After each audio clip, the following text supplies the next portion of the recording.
Hello, and welcome to How to Plan Your Presentation. We have all heard that statement before that says, when you fail to plan, you plan to fail. So with that being said, it's important that you take the time to prepare and plan for a successful presentation. To do this, you need to do a few things. First, you need to research your material.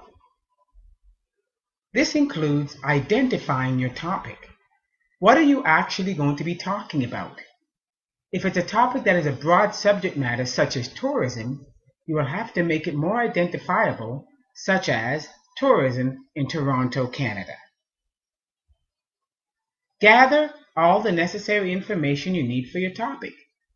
Just don't leave the research to the internet alone. You can also gather information from books, magazines, interviews, or through personal experiences. Organize your material into small chunks. It'll make it easier for you to process and easier for your audience to understand. And finally, know your audience. Prepare your presentation to suit your audience.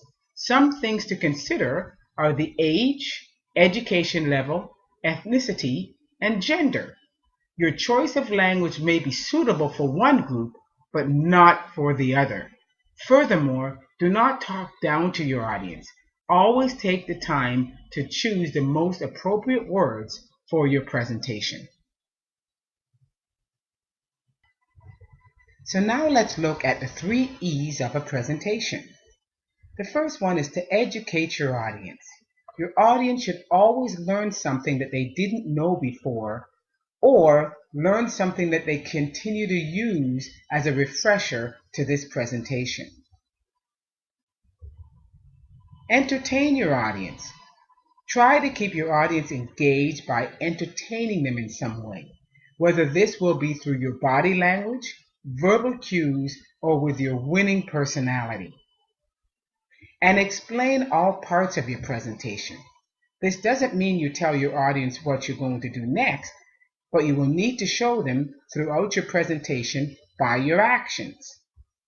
So with our next slide, let's see what the 3 parts of a presentation are. First, we have your introduction, then we have your body or middle, and then we have your conclusion or end.